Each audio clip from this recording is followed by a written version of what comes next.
Bien, la semana pasada, hermanos, tocamos un tema. ¿Alguien se recuerda ese tema? ¿Cuál fue el tema que vimos la semana pasada?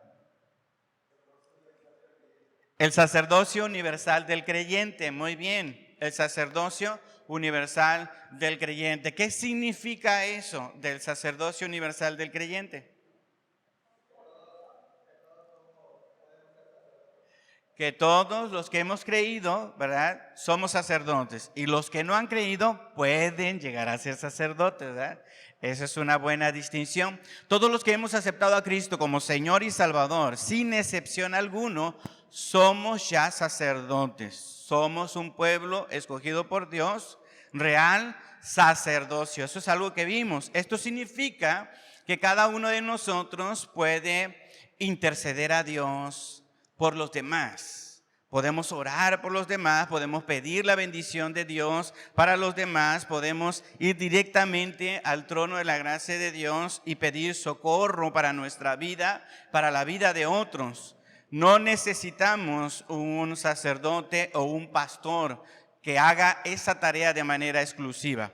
Los pastores lo pueden hacer, pero lo pueden hacer como un miembro más del pueblo de Dios. ¿Eso quedó claro, hermanos?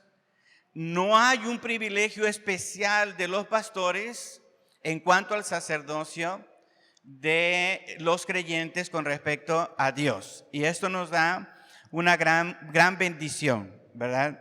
Muy bien. ¿Por qué empezamos a hablar de estos temas, hermanos? ¿Alguien recuerda por qué empezamos a hablar de estos temas? ¿Por qué hablar del sacerdocio universal? ¿Por qué hablar, hermanos, de la salvación solo por gracia, por medio de la fe, que fue otro tema? Muy bien, estas clases o esta serie de lecciones vienen como respuesta a una pregunta que hicimos al inicio de la serie.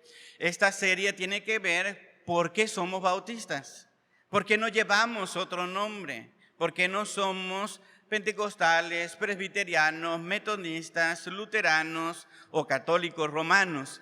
¿Por qué no somos de otra denominación si todos los cristianos son iguales? Si todos los evangélicos son iguales.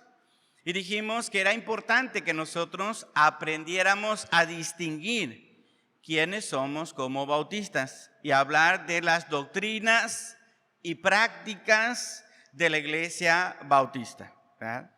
Las doctrinas y las prácticas de los bautistas. Eso es lo que nos da identidad. ¿Qué es lo que nosotros creemos de manera, digamos, especial, de manera diferente? ¿Y qué es lo que nosotros practicamos también de manera diferente a otras denominaciones? ¿Y cuáles son las razones del por qué lo hacemos así? Eso es lo que nos distingue, ¿verdad? Todos nosotros debemos aprender por qué llegamos a esta iglesia y por qué no vamos a otra iglesia. No es porque nos quede cerca, ¿verdad? Porque a lo mejor en algunos de sus casos hay otras iglesias que les quedan cerca, de otras denominaciones. Pero bueno, lo que aquí se enseña y cómo se practica es la forma en la que nosotros hemos aprendido qué dice la palabra de Dios respecto a esas doctrinas y respecto a esas prácticas. Y eso es lo que hace que un bautista sea un bautista. Lo primero es que somos cristianos. Aceptamos a Cristo, ¿verdad?, como Señor y Salvador. Y dentro del gran abanico de cristianos existen las denominaciones. Y esas denominaciones tienen sus doctrinas y sus prácticas. Bien, hoy nos toca entonces hablar, hermanos, sobre el bautismo del creyente. Todos pueden ver ahí en la pantalla, ¿verdad? Bien, vamos entonces a ponernos de pie. Vamos a orar, hermanos, para que quede clara la palabra de Dios en nuestra mente. Puestos de pie, oramos. Padre Santo, en esta hora de la mañana, Señor, te alabamos y te bendecimos porque nos has hecho manifiesta, Señor, tu presencia en medio de nosotros durante la adoración, Señor, durante la lectura de tu palabra, en la interacción, Padre, de los que estamos aquí reunidos. Hemos visto que tu Santo Espíritu está con nosotros y por eso te alabamos y te bendecimos, Señor. Pero ahora que vamos a estudiar de tu palabra en este tema también como un distintivo, Señor, de nuestra denominación, queremos pedirte, Señor, que tu Santo Espíritu nos ilumine, que pueda abrir nuestra mente y también pueda abrir nuestro corazón a aceptar estas verdades que están en tu palabra, Señor. Que cada uno de nosotros, al revisar estos textos, al escuchar estas razones, podamos apreciarlas como verdades que debemos creer, Señor, y que debemos practicar. Te pedimos esto en el nombre de Cristo Jesús, nuestro Señor y Salvador. Amén. Muy bien, pueden tomar asiento, hermanos. Dice este texto de Romanos 6:4, porque somos sepultados juntamente con Él para muerte por el bautismo, a fin de que como Cristo resucitó de los muertos por la gloria del Padre, así también nosotros andemos en vida nueva. Esto es un texto súper, mega, archi, como dicen los jóvenes, ¿verdad? O no sé si todavía digan así. Bueno, en mi tiempo así decíamos. Importante, es un texto muy importante para nosotros en cuanto al tema del bautismo, de cómo debe ser practicado el bautismo y lo que el bautismo significa. Es importante para nosotros que entendamos este tema. ¿Cuántos fueron bautizados de niños? Levanten la mano los que fueron bautizados de niños. Muy bien. De niños me refiero de 2, 3 años. De 2, 3 años en el catolicismo, que es muy probable que hayan sido bautizados ahí. Levanten la mano los que han sido bautizados ahí. Muy bien, hay un buen número, ¿verdad?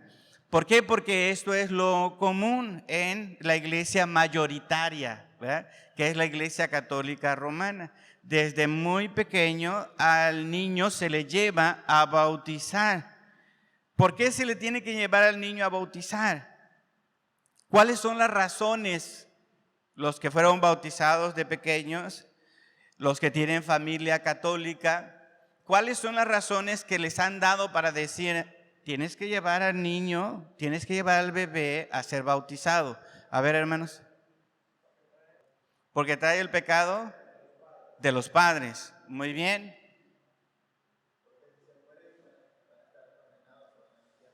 Porque si se mueren van a estar condenados. Sí, también hemos escuchado eso. ¿Ok? ¿Qué otras razones?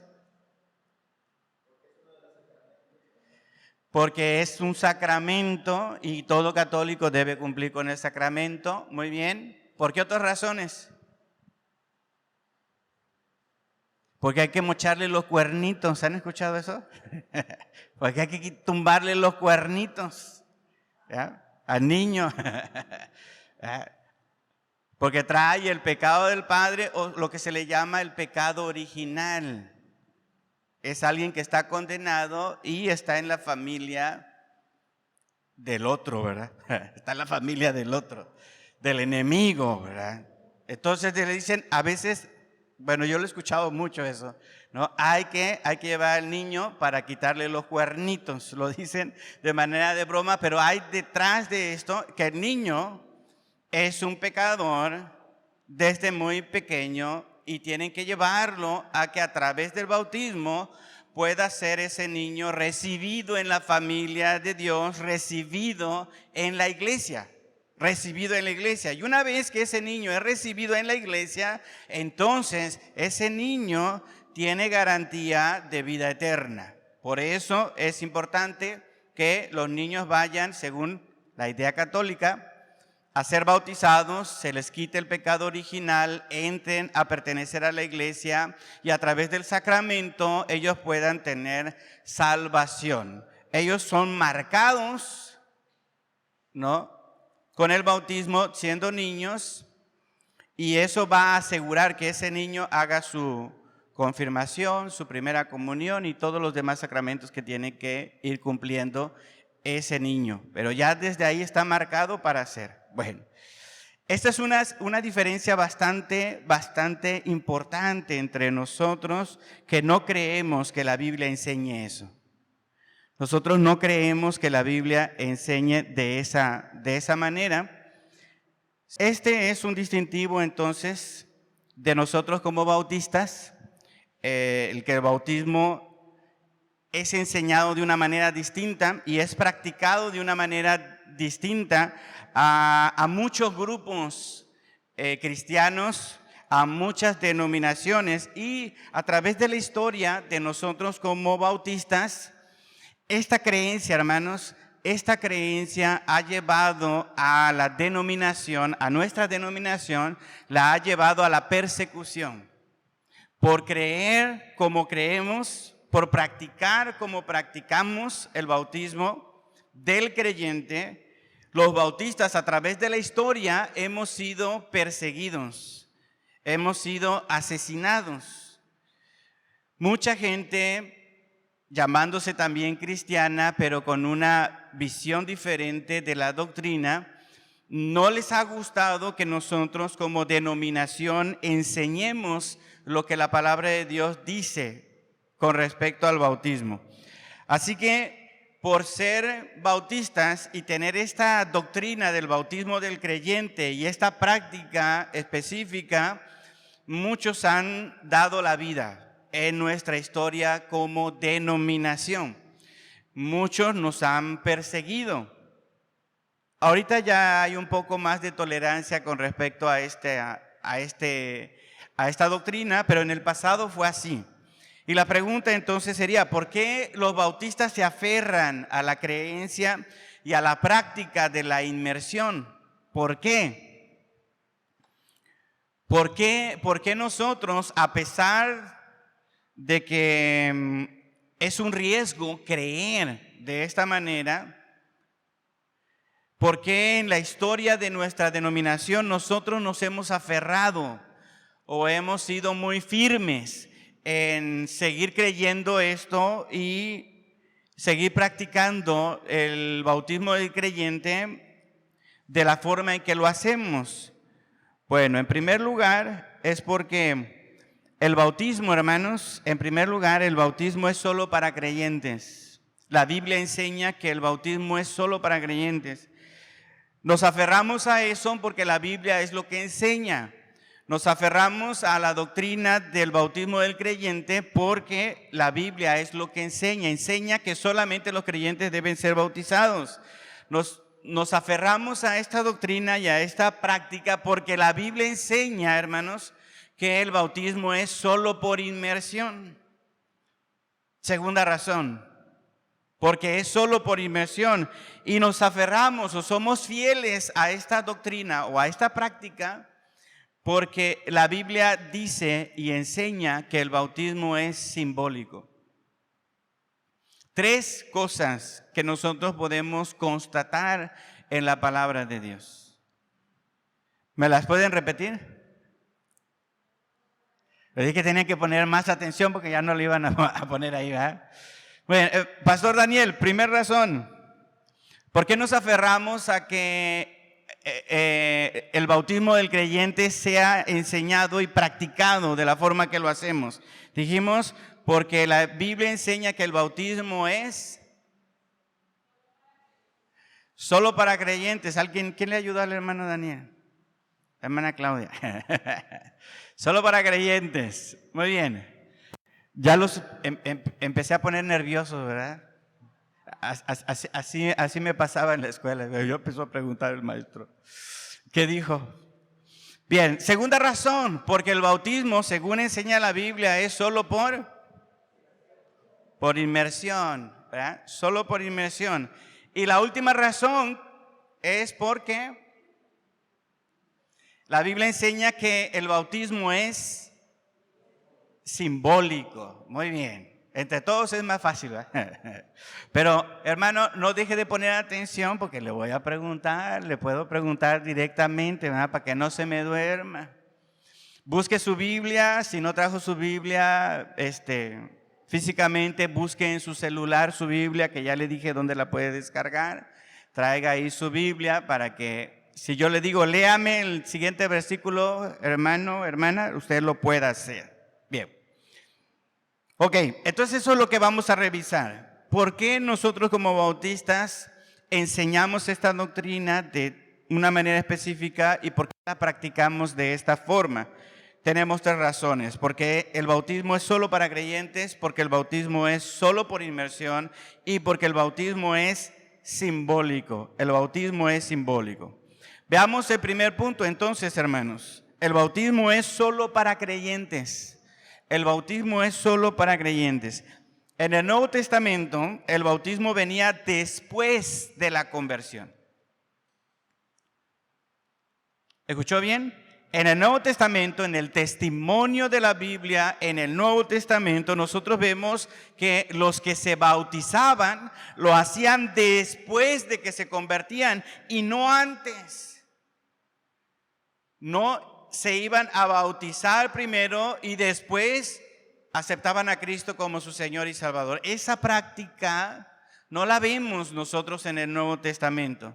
Lo que nosotros vemos en el Nuevo Testamento es que primero se convertían, es decir, primero escuchaban el mensaje, después aceptaban el mensaje, es decir, aceptaban a Cristo como su Señor y Salvador, y después entonces sí que venía el bautismo.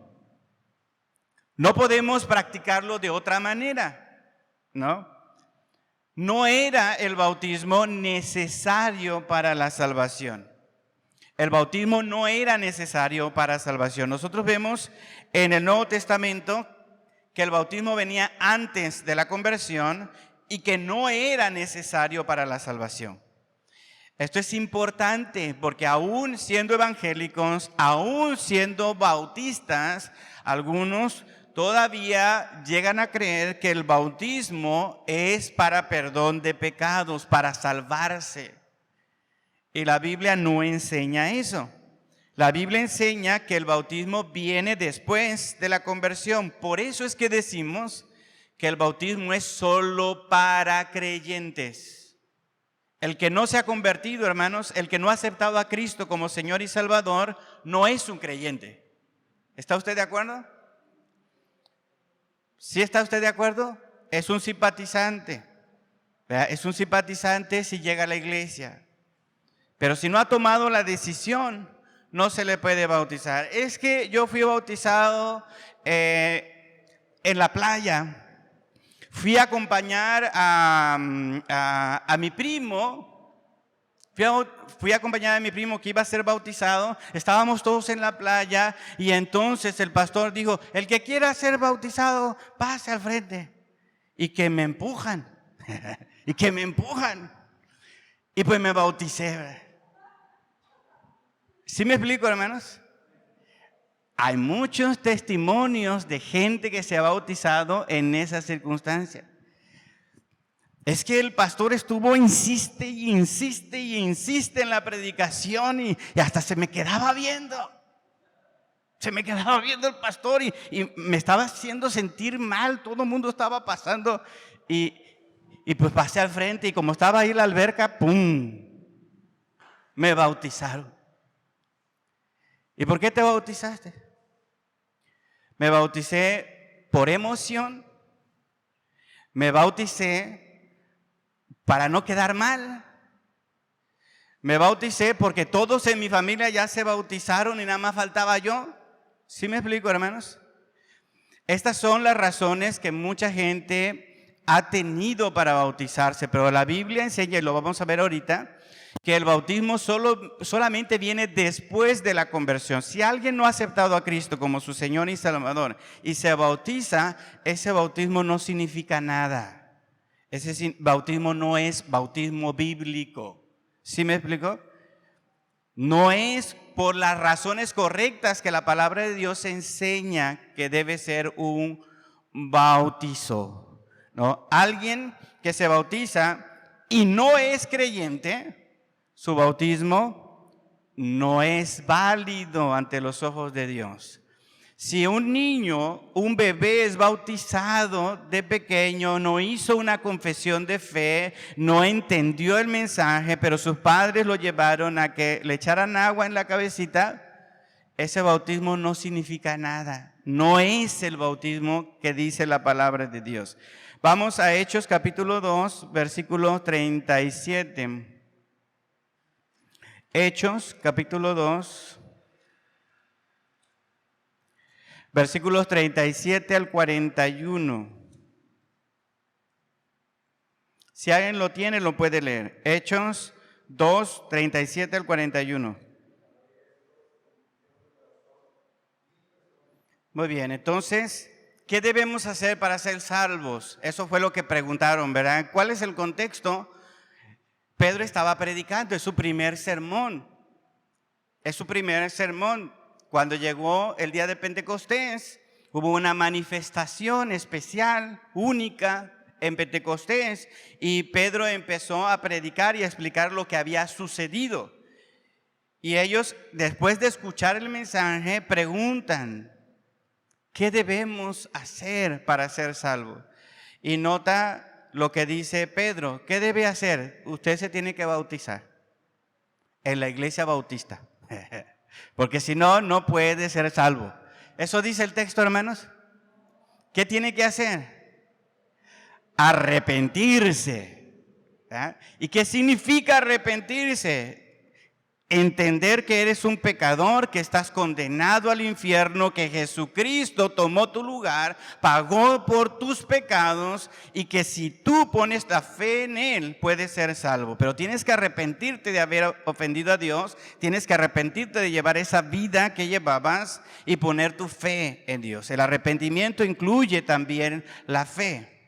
Cuando uno deja de creer en uno mismo, se arrepiente de la vida que uno ha elegido llevar sin Dios, entonces la fe se deposita en alguien más. Y en este caso, quien había sido predicado era ¿quién? Jesús. Jesús había sido predicado. Entonces, tenían que primero arrepentirse. Y después, como una manifestación de eso que ha sucedido en el corazón, en el interior del ser humano, ellos tenían que demostrar esa conversión. ¿Cómo lo iban a hacer? Bautizándose. ¿Verdad? Bautizándose.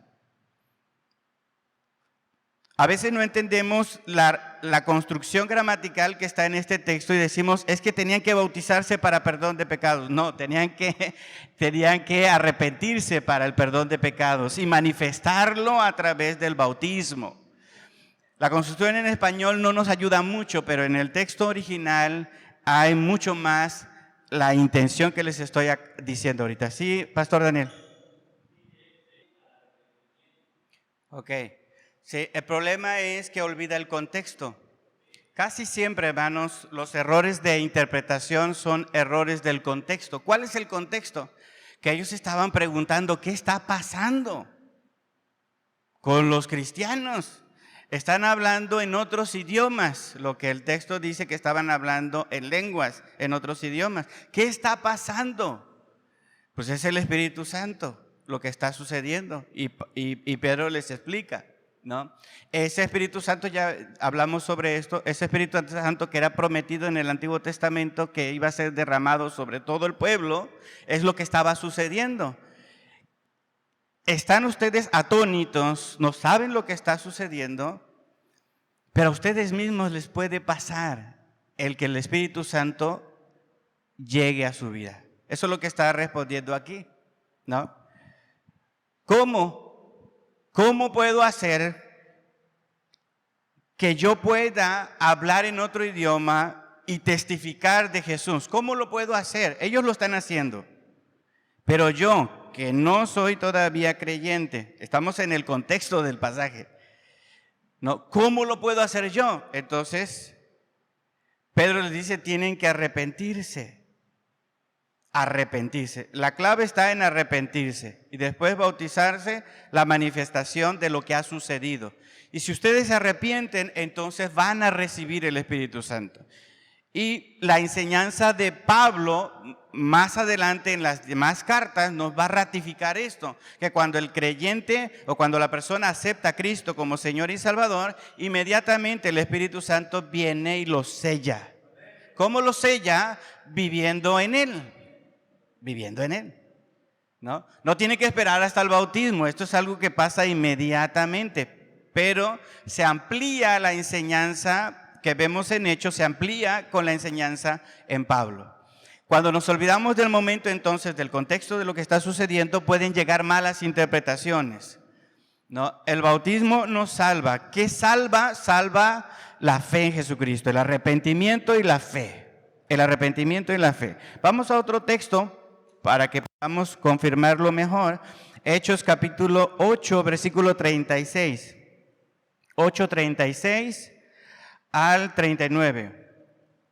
Dice, y yendo por el camino llegaron a cierta agua, y dijo el eunuco, aquí hay agua, ¿qué impide que yo sea bautizado? Noten la pregunta, ¿notan la pregunta? ¿Qué impide que yo sea bautizado? ¿Cómo puedo ser yo bautizado? ¿No? ¿Hay alguna restricción? Felipe le dijo, si crees de todo corazón, ¿qué, hermanos? Bien puedes. El único requisito para bautizarse entonces es ¿qué? Creer. No te puedes bautizar si no crees. Entonces el bautismo viene como consecuencia o después de la conversión. Primero tienes que creer y entonces te puedes bautizar. El eunuco dijo, ¿qué tengo que hacer para bautizarme? Si tú crees, bien puedes. No, pues necesitas llevar una vida de santidad. Y eso es muy difícil. Te tienes que esperar como unos 10 años más o menos. ¿No? ¿Se han escuchado eso? No, pues necesitas ser bautizado en el Espíritu y hablar en lenguas. O necesitas ir a tantos encuentros. O necesitas hacer tantas cosas, donar tantas cosas a la iglesia para ver. No. No hay ningún otro requisito para bautizarse, hermanos, más que creer. Por eso el arrepentimiento viene primero y después viene el bautismo. La salvación, entonces, ¿dónde se encuentra? ¿En el bautismo o en el arrepentimiento y la fe? En el arrepentimiento y la fe. El bautismo entonces no salva. No salva. Es importante que nosotros veamos esto, ¿no? Vamos a otro texto, Hechos capítulo 16, versículo 30 al 33. Hermano José, Hechos 16, 30 al 36. Muy bien. ¿Qué debes hacer para ser salvo? ¿Quién era este hombre? ¿Recuerdan la historia? ¿Quién era? El carcelero de Filipos, ¿ah? ¿Dónde estaban? ¿Quiénes estaban allí? Pablo y ¿quién más? Pablo y Silas entonces estaban en la cárcel. Vino un terremoto. ¿Ah? Vino un terremoto, sacudió la cárcel. Las puertas fueron abiertas. Y el carcelero dijo, me van a matar. Porque ya seguro se fueron todos. Se desesperó. Se desesperó. La situación del carcelero de Filipos era una situación desesperante. Y clama, como todos lo hacemos, hermanos, cuando tenemos una situación desesperante. Clamamos. Y él clama y estaba ahí quien podía decirle cuál era la solución a su desesperación. Y le dijeron, tienes que creer en Jesús para ser salvo. Eso fue lo que le dijeron. En este pasaje queda más claro. ¿Se dan cuenta? Porque el bautismo viene después. Ahí se nota más. En ese pasaje se nota más que el bautismo viene después. El bautismo de él y toda su casa. Cuando se les habló y ellos en su casa también aceptaron a Cristo. Pero lo primero que le dijeron, o más bien lo único que le dijeron allí, en ese momento de angustia, en ese momento de clamor, fue, tienes que creer. Tienes que creer. No le dijeron, tienes que bautizarte. Tienes que creer, carcelero, y serás salvo. ¿Has creído? Entonces, manifiéstalo públicamente. Bien, creer en Jesús, hermanos, y seguirle siempre era voluntario. A nadie se lo obligaba. En estos textos ustedes pueden darse cuenta de eso. A nadie se lo obligó a ser un seguidor de Jesús. En algún momento de necesidad, en algún momento en el que su corazón estaba sensible, se les predicó la palabra y ellos decidieron voluntariamente aceptar a Cristo como Señor y Salvador. No podemos decirle a una persona, ¿verdad? Te vamos a salvar, aunque tú no quieras, te vamos a salvar. No podemos decirle eso a nadie. A nadie. Tiene que voluntariamente doblegar su orgullo y buscar al Señor. Voluntariamente. Por eso es que el bautismo es solo para creyentes. Los niños, hermanos, de bebés, no son expuestos al Evangelio. No se les puede salvar. ¿Sí me explico? He cumplido la media hora, hermanos. Bueno, dijimos que un poquito más, ¿verdad? ¿Dudas, preguntas hasta aquí? El bautismo es solo para creyentes. Hubo un personaje que tuvo que dejar un puesto muy importante, hermanos, hace algunos siglos atrás. Él se llamó Henry Dunster. Fue el primer presidente de la Universidad de Harvard. ¿Han escuchado de esta universidad? Fue el primer presidente de esta Universidad de Harvard. Fue obligado a dejar su puesto y fue desterrado de Cambridge por rehusarse a que sus hijos pequeños fueran bautizados en la iglesia estatal. En la iglesia estatal. Pueden buscarlo, Henry Dunster, primer presidente de la Universidad de Harvard. Él llegó a la convicción de que solamente se podían bautizar los creyentes. Y al llegar a esa convicción, los del Estado, las autoridades del Estado dijeron, bueno, danos el puesto de presidente y vete de aquí. Esto fue, hermanos, en 1653. ¿Cuál era la religión del Estado en ese entonces en Estados Unidos? ¿Mande? No. Él llegó a la convicción bautista, pero en el Estado no eran bautistas, en el Estado eran puritanos. Y esto es algo que quizá muy pocos saben, ¿no? Hay hombres de Dios en la iglesia puritana que son muy seguidos, venerados, ¿no? Como Jonathan Edwards, pero no tenía la doctrina en el bautismo igual que nosotros. Los puritanos bautizaban a los niños, ¿no? Por eso es que bautista es bautista, hermanos. ¿Sí me explico? Tiene una línea muy clara. Bueno, los puritanos entonces dijeron, no estamos de acuerdo con tu doctrina, vete. Segundo punto, el bautismo es solo por inmersión. Solo por inmersión. ¿Qué otros métodos hay? Por aspersión. ¿Y por qué? Por la cubeta. Ese es en la mojadera, creo. Ya viene ese tiempo. Bien, la palabra, hermanos, la palabra bautizo significa bañar, hundir o sumergir. Bautizar entonces significa bañar, hundir o sumergir. Eso es lo que significa la palabra en idioma original, en el griego. Juan el Bautista así lo hacía. Juan el Bautista bautizaba como por inmersión. Yo me estoy arriesgando mucho en esto que estoy diciendo. Porque algunos dicen, no puedes decir que Juan el Bautista bautizaba así. Pero sí lo puedo decir, porque la Biblia nos da esa orientación.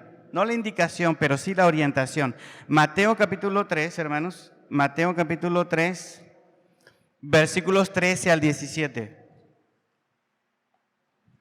Mateo capítulo 3, 13 al 17. Entonces Jesús vino de Galilea, Juan, al Jordán para ser bautizado por él, ¿no? Mas Juan se le oponía diciendo, yo necesito ser bautizado por ti y tú vienes a mí. Pero Jesús le respondió, deja ahora, porque así conviene que cumplamos toda justicia. Entonces le dejó. Y Jesús, después que fue bautizado, ¿qué dice, hermano Diego? Subió luego del agua. ¿Se da cuenta? Lo que dice ahí. Subió luego ¿de dónde? Y he aquí que los cielos fueron abiertos y lo vio el Espíritu de Dios que descendía y vio al Espíritu de Dios que descendía como paloma y venía sobre él. Aquí en esta palabra, y subió, algunos dicen es una palabra en su construcción muy general. ¿Subió de dónde? ¿Del río hacia el lugar alto? ¿Subió de lo mojado a lo seco? ¿Subió de lo profundo del agua hacia la superficie? Y el texto, hermanos, no nos dice con precisión a qué se refiere. Pero la investigación cultural de ese momento ha llevado a la conclusión de que este texto y el que está en Marcos también hace referencia a que Jesús estaba debajo del agua y subió. ¿Por qué? Porque las piletas que se usaban para el bautismo en aquel entonces eran piletas grandes, donde la gente se sumergía completamente. Los esenios que fueron descubiertos, una cuevas en Qumran, también tenían bautisterios allí. Y era muy probable que Juan tuviera esa influencia de este grupo, entre comillas, separatista de los esenios, y también tenían piletas donde sumergían a todas las personas y salían de nuevo. Así que la forma de bautizar echándole tantita agua al bebé no es la que nosotros podemos deducir de la palabra de Dios. El bautismo donde se le echa bastante agua en la cabeza, tampoco, porque una cosa es echarle poquito y otra es, en otros lugares les echan bastante. Por ejemplo, los ortodoxos, no todos, pero sí algunos ortodoxos tienen una tina y ponen ahí al candidato que va a ser bautizado, se bautizan adultos, y de la pileta sacan el agua y le echan todo. No nada más poquito en la cabeza, sino todo. Pero no se sumerge, sino él queda parado y ahí le echan. Esa tampoco es la forma que nosotros vemos en la palabra de Dios. Entonces la palabra significa hundir, sumergir. Juan el Bautista lo hacía así. Los discípulos de Jesús bautizaban por inmersión. Esta misma expresión la encontramos en Hechos, de que subía del agua. Hechos capítulo 8, versículo 36. Hechos 8, 36. Alguien léalo, por favor, al 39. Muy bien, entonces el 39 dice, y tiene la misma expresión, ¿cuándo qué? Cuando subieron ¿de qué? Del agua. Los dos fueron y el eunuco fue bautizado. Bien. El bautismo es solo por inmersión. El cristiano representa su propia muerte al pecado y su resurrección para caminar. ¿Sí, hermano? Ya hay un sesgo religioso en el significado. Pero digamos que la etimología, lo que significa la palabra es sumergir o hundir. ¿Bien? ¿Sí se entiende? Si ustedes van entonces a un diccionario más moderno, van a encontrar el sentido religioso católico. pero no es el sentido de la palabra en sí. Más bien, el sentido de la palabra es lo que nosotros acabamos de decir del griego, ¿verdad? Del griego, hundir, sumergir. Bien, ¿dudas, preguntas, hermanos? Romanos capítulo 6, versículo 3 y 4. Romanos capítulo 6, 3 y 4. El cristiano representa su propia muerte al pecado y su resurrección para caminar en una nueva vida. Eso es lo que significa el bautismo. ¿Alguien puede leerlo? Romanos 6, 3 al 5, por favor. Muy bien. La pregunta más comprometedora, hermanos, ¿no? La pregunta más comprometedora es, si el bautismo no es por inmersión, ¿sí me explico? Si es por rociamiento o por aspersión, si el bautismo no es por inmersión, si los discípulos y Jesús no bautizaron por inmersión, sino lo hicieron de otra forma, ¿por qué Pablo utiliza una imagen como la de muerte, sepultura y resurrección asociada al bautismo? Este es uno de los razonamientos más poderosos para nuestra denominación. Si el bautismo es por rociamiento o por aspersión y no por inmersión, ¿por qué Pablo lo utiliza el bautismo para decir que nosotros, al ser bautizados, somos a semejanza de Jesucristo, que somos sepultados en el agua y luego salidos a resurrección? No tendría razón de ser la enseñanza de Pablo. Este es el argumento más sólido para el método del bautismo. Bien, si tienen dudas, hermanos, o alguna pregunta, anótenla para que no se les olvide y el próximo domingo vamos a resolverlas. Que el Señor les bendiga, hermanos.